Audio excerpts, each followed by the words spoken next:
Noam Chomsky style. Sexy lady. Open Gangnam Style. Hey, sexy lady. Open Gangnam Style.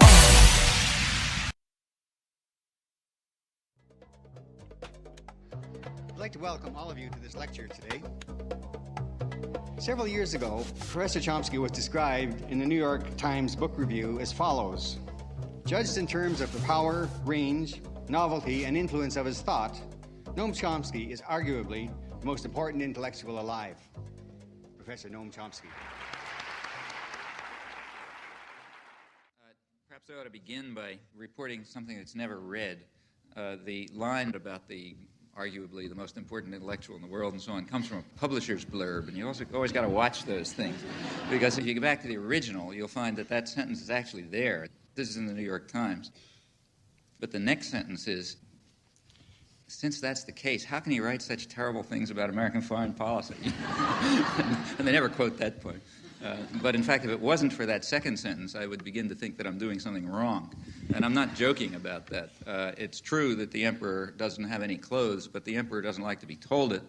And the emperor's lapdogs, like the New York Times, are not going to enjoy the experience if you do. How do you feel about being lumped in with Wesley Snipes as the two most recognizable faces of the tax resistance movement? Never heard of Wesley Snipes, I'm afraid. Wesley Snipes? You never saw Major League or what else was Wesley Snipes? White Men Can't Jump. White Men Can't Jump. Oh, I heard of it. But I don't know that he's the author. Mm-hmm. He's a famous actor. Always bet on black. So, are you still... if you want information about sports, I can tell you things from the 1940s. From all of this, an obvious conclusion follows. There is an operational definition of terrorism, the one that's actually used. It means terror that they carry out against us. That's terrorism. Nothing else passes through the filter. Furthermore, that's, as far as I know, that's a historical universal. I can't find an exception to that. You might try.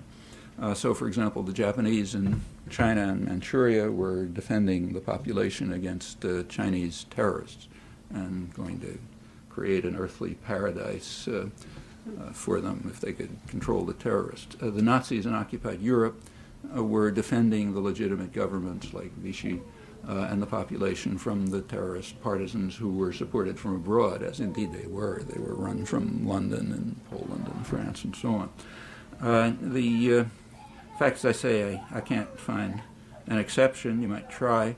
Also, as far as I'm aware, this is virtually universal among intellectuals, educated folks like us. Apart from statistical error, this is the line that they take. Now, it doesn't look that way in history, but you have to remember who writes history. You know, that ought to leave you with a little bit of skepticism. If you look at actual history, not the one that's written, I think you'll find that this is the case. And I could even maybe suggest it as a research topic to some enterprising graduate student who aspires to a career as a taxi driver. Just to continue to the present, let's just take the last couple of months. What they've done is mobilize sectors of the population that have always been there, but have never really been politically mobilized, like evangelical Christians, nativists who are afraid that they are taking our country away from us, white racists, people who are so terrified that they have to carry their guns into church because maybe somebody will come after them. You know, these sectors of the population are there, and that's now the base of the Republican Party. It was very striking to watch the primaries, the electoral primaries. One after another person came out from the base, each one crazier than the last. You know, Bachman, Cain, Santorum, all raving lunatics. The Republican establishment was frightened. and they poured money in to try to destroy it. The interesting one to look at was it was spring 1990. It was March 1990. The reason that's interesting is the Berlin Wall had fallen, and even the most extreme maniac, maybe bar a few, couldn't believe that the Russians are coming. Maybe Richard Pipes still believes it, but most people couldn't accept the idea that the Russians are coming in March 1990. If you look at the report that the Bush administration sent to the White House, which was incidentally not reported in the press as far as I know, but it's a public document, it's quite interesting. I've written about it. If you're interested, it's available. It was quite interesting. It was the same as all the others. We need a bigger military budget. We need the defense industrial base has to be maintained. The whole thing, it all has to go up. Why? Well, not because the Russians are coming. I'm quoting. It's because of the technological sophistication of third world powers. Okay, that's why we've needed all of this. Up until now, it's because the Russians were coming. Okay, now it's because of the technological sophistication of third world powers, which incidentally we're trying to build up. Part of Lockheed's profits come from selling advanced jets to third world countries so that they will be a military threat, requiring that we build F-22s, at zillions of dollars to protect ourselves from it. And if you read Lockheed propaganda, they say it straight out. Say it's a dangerous world out there. It's getting even more dangerous when we're selling them upgraded F-16s.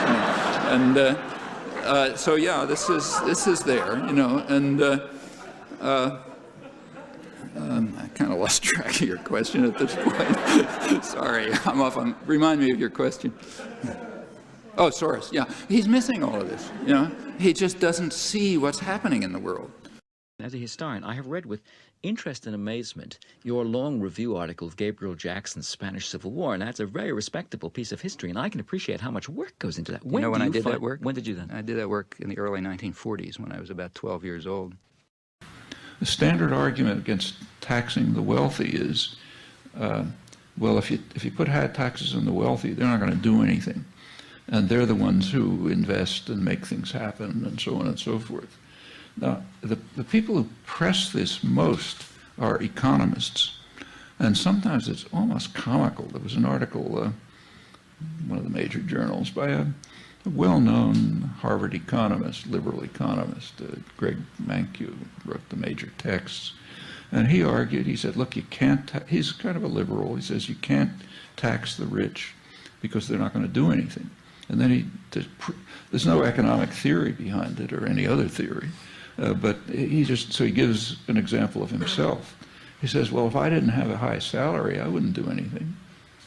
You'd never get anyone in a university saying that except from an economics department. And that's because the ideology is so built in. They can't think. They can't look at the next office and see that the guy's in the lab all day because he loves what he's doing. Of course, people want to do meaningful work, especially if they can run it themselves. If you had 1 minute with George W. Bush, what would you say beginning now? Exactly the role that George Bush plays in this is very dubious, questionable. In some cases, like say Ronald Reagan, he probably didn't even know what the policies were. He was reading off his note cards or the teleprompter or something like that. And Bush may have some knowledge of them, but I think he's mostly a ceremonial figure, trained to act in certain ways and so on. So if I had a minute with him, I would say,